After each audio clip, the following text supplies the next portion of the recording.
Hello everybody, this is Mr. DSI Review, and today I'm bringing you guys a review of The Legend of Zelda Spirit Tracks. Spirit Tracks is the latest installment in the Legend of Zelda series, and it's a sequel to Phantom Hourglass and The Wind Waker, and it takes place about 100 years after Phantom Hourglass. The basic story is that an evil character named Cole wants to resurrect the Demon King Malladus. One thing that he needs to do this is he's going to need a body, and he tries to get that of Princess Zelda.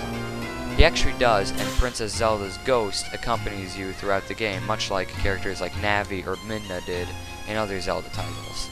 In order to stop him, you have to restore the Spirit Tracks, which are disappearing, and also fix the Tower of Spirits, which has been split apart. Throughout the game, you'll be traveling throughout realms, to dungeons, and then to the Tower of Spirits. Every time you beat a dungeon, you'll head off to the Tower of Spirits, and then you'll go to another dungeon.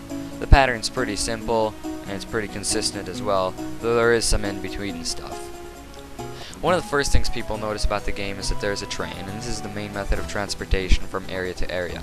You are, however, limited to stay on the tracks, and can only get more tracks when you collect Force Gems by helping people out, completing sections of the Tower of Spirits, which earns you new railway maps, and also when you play Locomo songs with the Spirit Flute. The Spirit Flute is a feature that utilizes the microphone to play songs.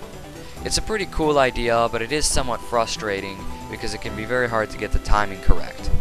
You're given a metronome, but that's really just about it. It would be nice if they made it a little more in the styles of a Guitar Hero or Rock Band, where you can see exactly at which moment you'll have to play the note and if you properly got it or not. The pattern you'll follow throughout the game is very straightforward and basically the same thing every time. You'll go through a chunk of the Tower of Spirits, you'll go and find a Locomo and play a Locomo song, then you'll go to a dungeon, and then you'll repeat several times until finally you've gotten to the end of the game. It's not too creative a pattern, but that's okay. The dungeons for the most part are very good, and they were well designed and have some interesting puzzles in them, as well as some that have been with the Legend of Zelda series for a very long time, for example bombable walls. The items within the dungeons are also pretty unique and innovative. You've got classic items returning like the bow and arrow and the boomerang, but there's also the pinwheel and the whip. A lot of these items will take advantage of one feature of the Nintendo DS system. For example, the pinwheel will require you to blow into the microphone, and the boomerang will require you to draw a path on the screen. In my opinion, the items aren't quite as innovative as those from Phantom Hourglass, but I think they're still very good, and I like the new ideas such as the pinwheel and the whip. As for the Tower of Spirits, it's a dungeon that you continually return to. In Phantom Hourglass, there was a dungeon called the Temple of the Ocean King. Every time you beat a dungeon, you'd go to the Temple of the Ocean King and go through it, and you'd be able to go a little deeper each time. Many players disliked this because it meant that they'd have to go through the Temple of the Ocean King from the very beginning every single time they return, and that could get very annoying, even though there were several shortcuts. Additionally, in the Temple of the Ocean King, there was a time limit. As for the Tower of Spirits, it's much longer and the puzzles are much more challenging, but there's also no time limit and you don't have to go through previous floors. In addition to this, in the Tower of Spirits, you can have Princess Zelda, in her ghost form, take control of phantoms, and she'll help you out. This makes for some very interesting puzzle ideas, and I say overall makes the Tower of Spirits very interesting, but it also, because of the puzzle ideas it adds, makes it quite challenging as well, which is nice, especially for much more experienced players. Besides the main quest, there are also several side quests in Spirit Tracks. The main ones are the Rabbit Land Rescue side quest, which requires you to hunt rabbits while you travel around the overworld. This can be kind of annoying because you have to leave an area and come back to find a rabbit again, and you have only 10 seconds to catch a rabbit, so if you mess up, this can be very frustrating. There's also 50 rabbits scattered around the overworld, and catching them is basically the same thing every single time. However, the rewards are definitely worthwhile. There's also a Stamp Station side quest. Across the world, there are several stamp stations scattered, and early on you receive a stamp book. Once you collect enough stamps in this book, you'll receive rewards from Nico.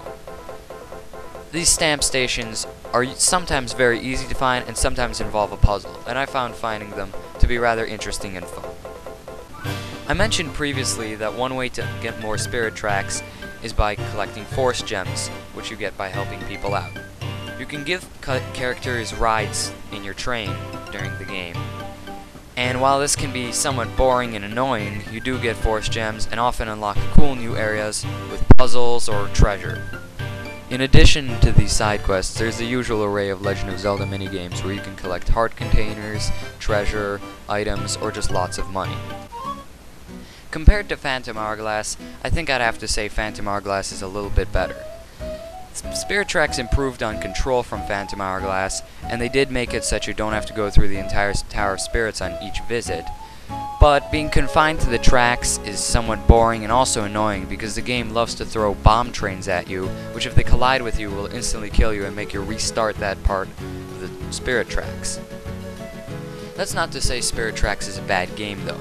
It's still very, very good and overall is one of my favorite DS games.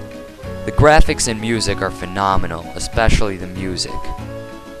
Gameplay improves on several issues from Phantom Hourglass, while still keeping it fairly innovative and a lot of fun. It's also pretty easy, which is great for newer players to the series, but the Tower of Spirits is challenging enough to keep more experienced players occupied and happy. Its replay value is questionable because when I 100% a Legend of Zelda game, generally I don't go back to it much. However, 100%ing it, as in getting all the side quests and whatnot, will take you a lot of time, though sometimes this isn't always a good thing. For example, the Rabbit Land Rescue side quest is very repetitive. Nonetheless, I still do recommend this game highly, and I also recommend checking out Phantom Hourglass as well, particularly if you liked Spirit Tracks.